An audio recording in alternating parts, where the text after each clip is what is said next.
Selele wenkosije, sivuselele amen, sivuselele nkosije, sivuselele.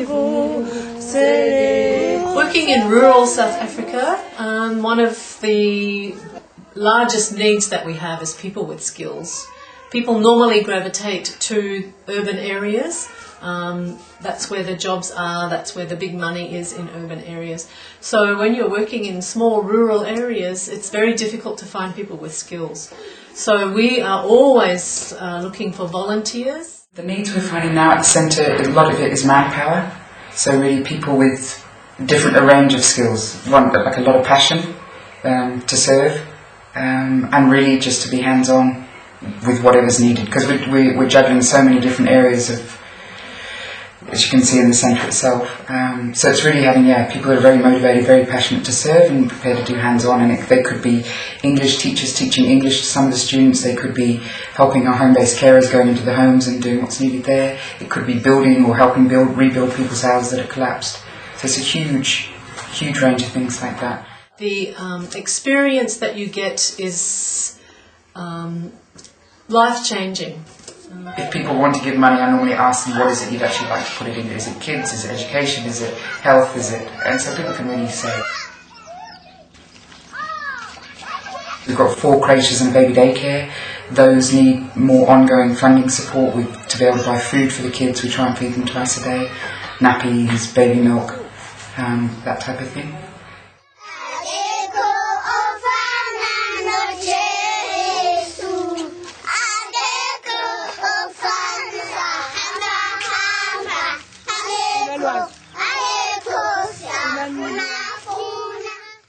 Money that comes in now, it would be mostly project-based stuff, so it would be looking at, okay, well, if we had X amount of money, we can now upgrade one of the schools, or we can put a water tank in one of the creches, or it could go into the feeding, because we've got overheads to feed every day of these children, so it would go into that.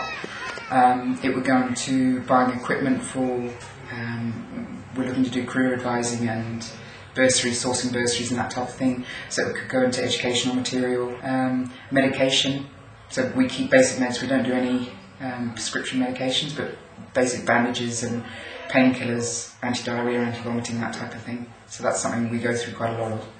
And then new projects where there's schools we know they're operating out of classrooms with no roofs or no doors or whatever like that, if we get a lump sum of money, then we can go into that particular school and finish building and try and at least seal it up.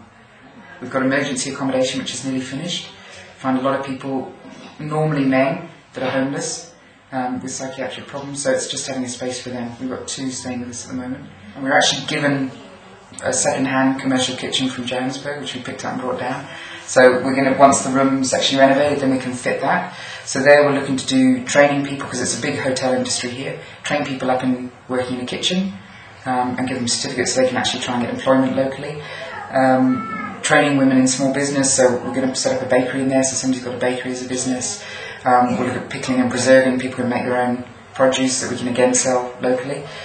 We're looking to have Saturday morning markets every week, fresh markets, so again we've got some people starting vegetable tunnels, so they'll be able to sell the fresh produce here, the bakery, the pickles, the preserves, and anything else that they're producing locally themselves.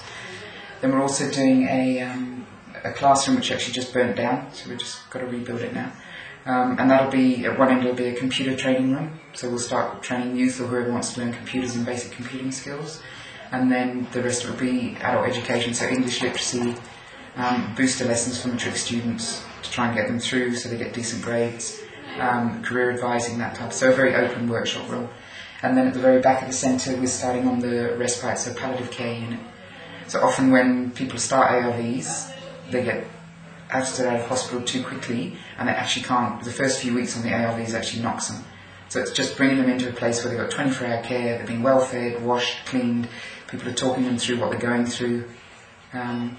So it's more, not so much a hospice as such, because with ARVs now, which is mostly what we're dealing with, it's just that window where often people are dying within the first week or so. So it's just giving them that bridge there. My name is Tutu.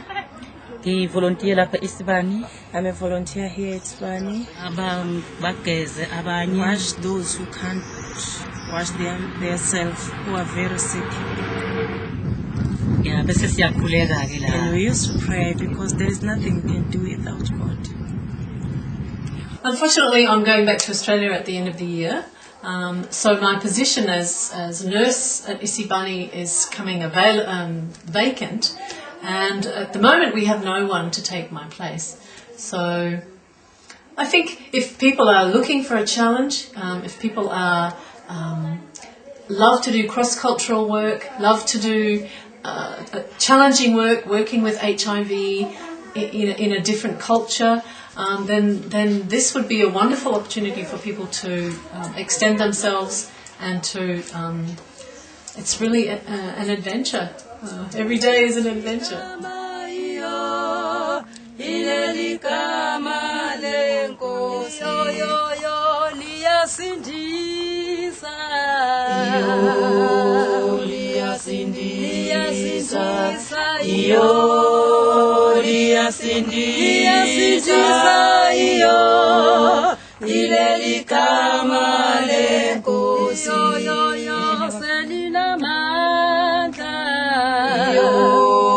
Selina